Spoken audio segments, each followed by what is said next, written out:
toutes et à tous. Et notre invitée du jour est Halima Dioba Togola, influenceuse malienne. Elle est très active sur les réseaux sociaux et connue pour ses prises de position en faveur de l'éveil citoyen. Aujourd'hui, Halima va nous partager sa vision avec nous, sa vision personnelle de deux valeurs clés inscrites dans la Charte nationale pour la paix et la réconciliation nationale, la tolérance et le patriotisme.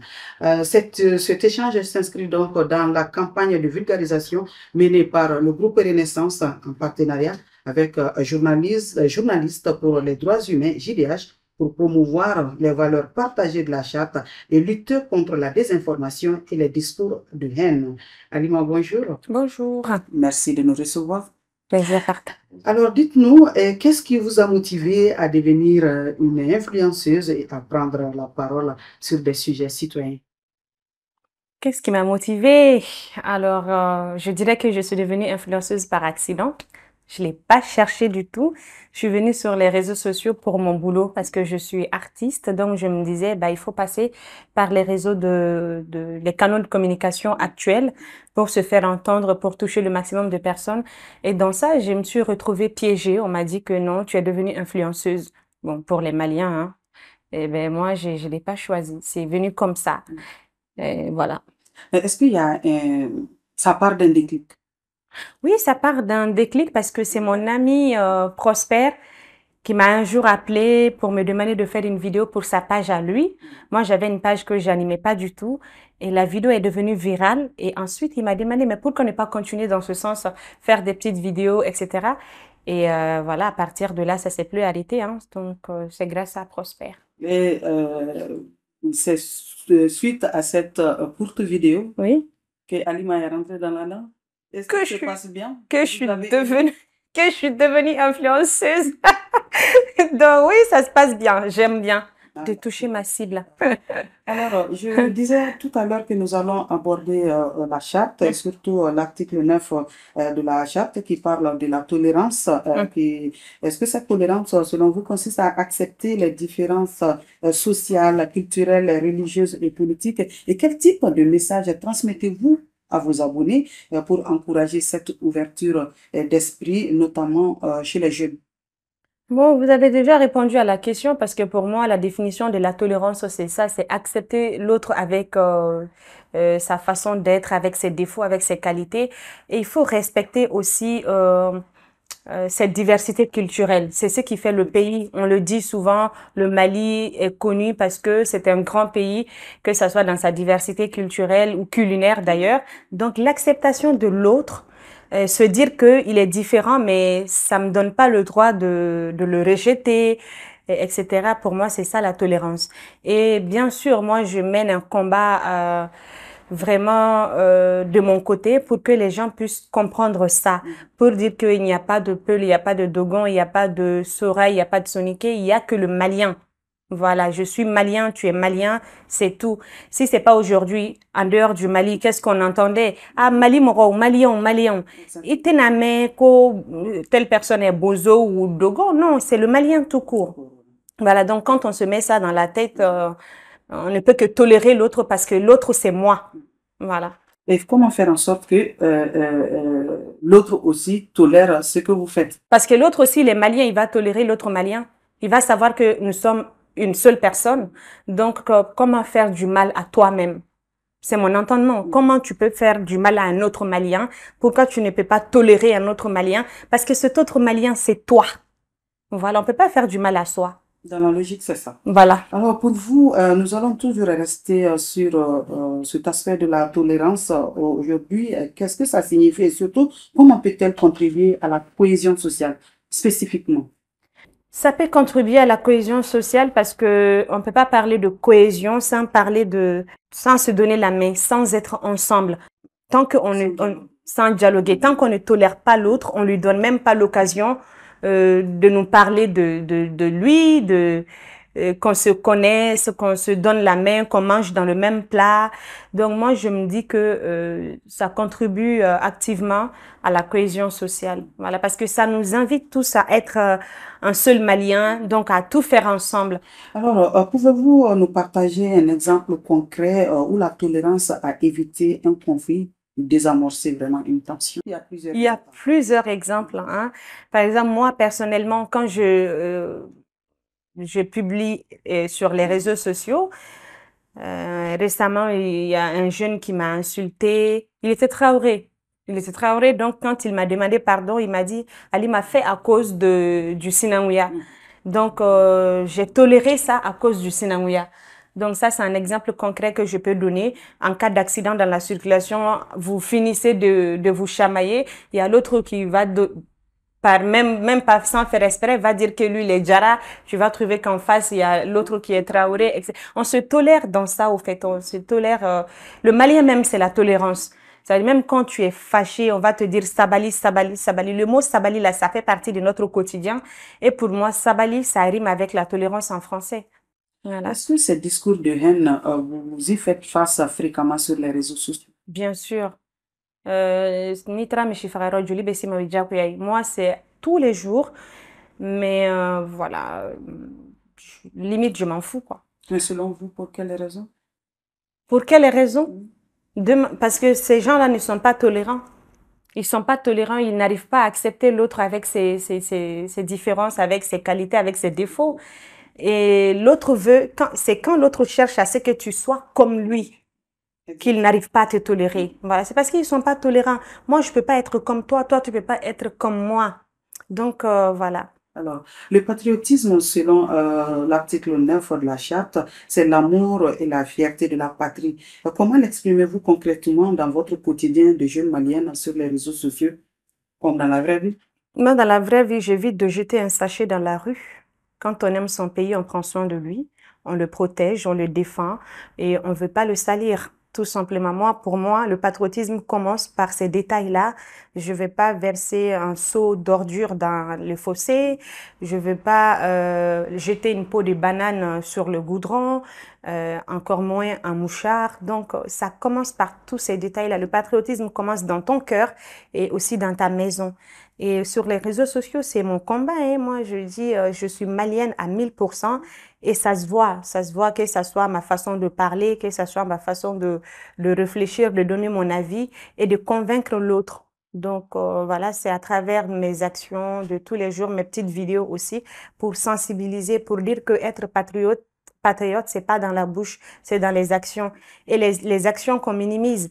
Aujourd'hui, tout le monde crie que Bamako est sale. Si on était des vrais patriotes, comme on le dit, Bamako ne serait pas comme ça. Bamako n'est plus la ville coquette. Ton pays que tu aimes tant, tu le laisses comme ça, dans cet état. On criait par rapport aux ordures, le Kilimanjaro de la Fiabougou. Quand tu passes, ah non, mais c'est quoi ce tas d'ordures? Alors que tu as ton mouchard dedans, moi j'ai mon sachet dedans, etc. Donc le patriotisme commence par ces détails-là. J'aime mon pays, je le salis pas, je le défends. Je valorise mon pays. Alors, ce sont des actions nobles, logiques normalement. Comment amener la jeunesse malienne à faire comme une certaine Halima Togola dans ce sens-là?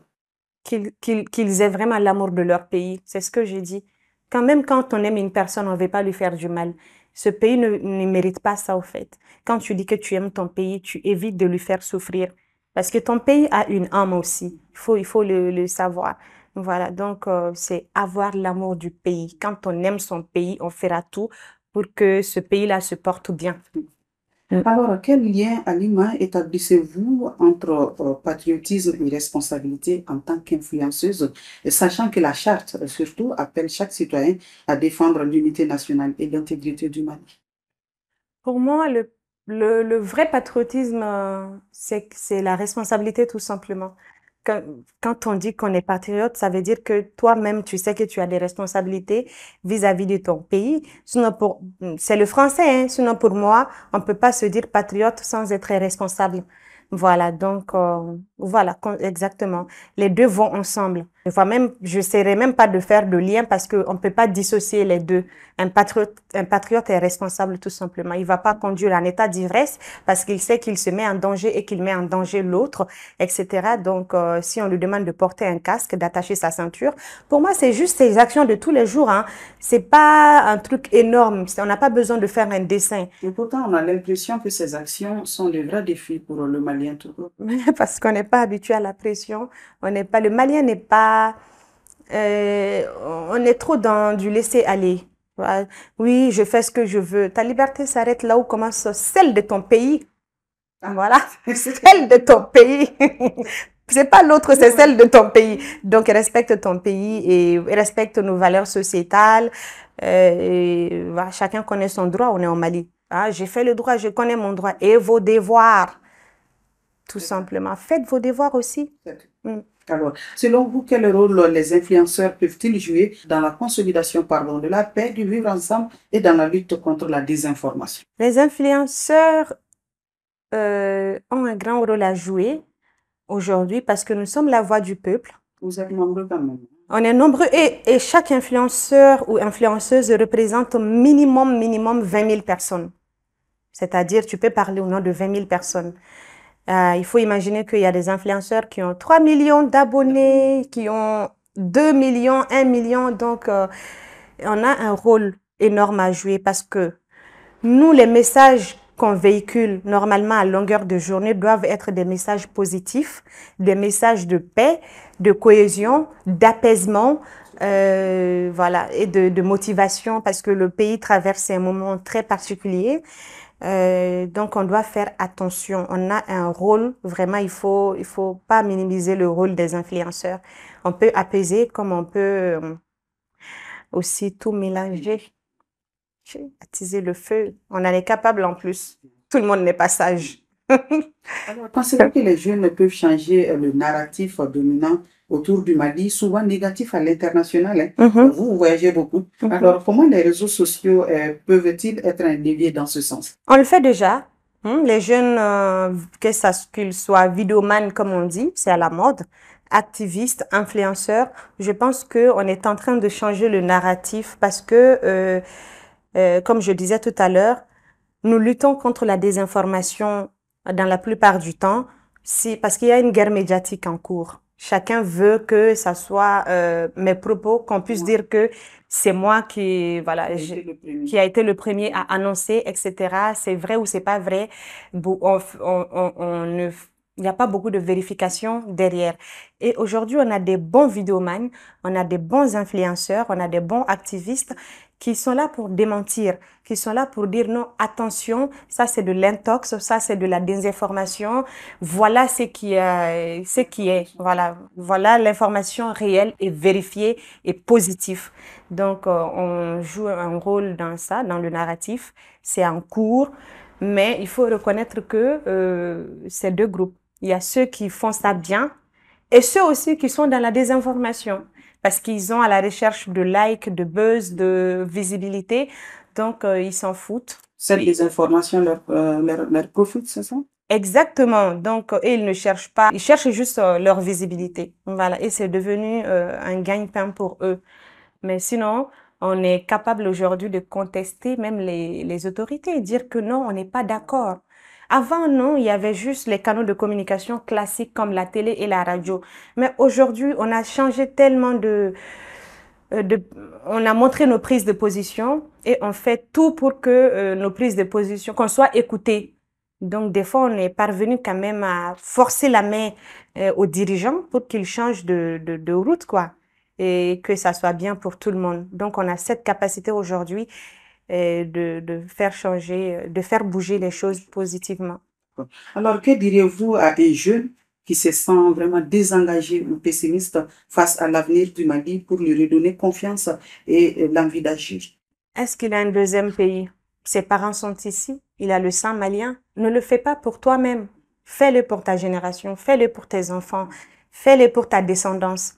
Aujourd'hui, tout le monde se glorifie en disant « je suis descendant de Soundiata Keita ». C'est parce qu'il a fait quelque chose, Soundiata, pour le Mandé. Et sois le Soundiata de ton époque. Ne compte même pas sur l'autre. Toi, ce que tu as à faire là, il faut le faire, même si tu n'as rien. L'amour du pays même, c'est grand, c'est beaucoup. Donc, n'attends pas, ne dis pas que non, quoi que tu fasses ici au Mali, tu ne verras jamais le bout du tunnel. Ça, c'est faux. Fais ta part. Kana Joeka Keta là, ta petite pierre là, il faut la prendre et tu la déposes au beau milieu pour contribuer à l'édifice. Donc, voilà. Peut-être que beaucoup aiment faire autrement, mais il y a la démotivation qui est là, surtout en ce moment précis où le pays vit très mal. Quoi, la démotivation? C'est pas la première fois qu'on traverse des crises comme ça aussi au Mali. Donc, ça doit être au contraire un moment de se donner la main, de rester soudés. Voilà, parce qu'on n'a qu'un seul pays au fait, on n'a que le Mali. C'est un héritage commun, donc on n'a pas le choix, et on n'a pas le droit même d'abandonner quoi. Personne ne viendra construire le pays à notre place et personne n'aimera le Mali plus que nous et on est obligé de bâtir ce pays-là. Voilà, donc il faut pas qu'il se décourage. Sundiata, s'il avait abandonné tous ces combats-là, il a mené rien qu'avec la charte de Kouroukanfouka qui a servi presque au monde entier, hein. Donc, il n'a pas abandonné. Continue de servir. Qui continue de servir. Si lui l'avait abandonné, on n'allait pas se glorifier en disant, ah, je suis descendant de Sundiata. Non. Maintenant, fais tout pour être ton propre Sundiata et que tes enfants puissent dire que je suis descendant d'un tel, quoi. Alors, Alima, nous nous acheminons vers la fin de cet entretien, mais un mot pour tous vos abonnés et pour tous ces jeunes qui nous écoutent afin de les encourager à vivre pleinement la tolérance et le patriotisme au quotidien. D'accord. Bah, déjà, je vous remercie. Franchement, votre voix, j'adore votre façon de faire, cette légèreté dans les questions. Merci. Rien que la voix, j'étais là, ah, c'est ma sœur, ça. Donc, je vous remercie, je remercie toute votre équipe et je remercie la Gawagang. C'est le nom que j'ai donné à ma communauté. Sans eux, je ne serais pas là. En tout cas, je ferais autre chose que être sur les réseaux sociaux. Ils sont d'un soutien remarquable. Et voilà, je remercie tout le Mali. Il faut pas, les jeunes, il faut pas abandonner. Tout sauf ça. C'est-à-dire, Mali, ni Mali population tagalaje, on est kachani bay, on a chani mokorobawi. Donc, on est bay jamanaïjo. Quoi qu'il advienne, on a abandonné. Il faut que nous soyons les Sundiata de notre époque et dans tous les domaines. Voilà. Imanake Wotoropuselae, soit les Sundiata dans ça. Imanake Buruglanae, soit les Sundiata de Buruglana. Imanake Donglidalae, soit le Sundiata de Donglidala. Au fait que chacun met en tête que je suis à part entière, moi je suis un guerrier. Voilà. Donc, que personne n'abandonne. Alaka Jamana Souma. Et à la Kamalion Benkelema, à la Kantonda Kelen fait, Kamboda Kelen fait. Voilà. Merci beaucoup, Alima Togola. Ainsi s'achève donc cet entretien. Merci de nous avoir reçus. Merci à nos abonnés. Alors, nous étions avec Alima Dioba Togola. Merci en tout cas pour ces témoignages inspirants. Comme le rappelle la Charte nationale, la tolérance et le patriotisme ne sont pas que des idées abstraites, ce sont des pratiques quotidiennes qui, partagées par chacun, peuvent bâtir un Mali uni et plus fort. Cet entretien a été réalisé dans le cadre du partenariat Groupe Renaissance et JDH est une contribution donc à la promotion des valeurs et à la lutte contre le discours de haine. Merci de nous avoir suivis. À très bientôt.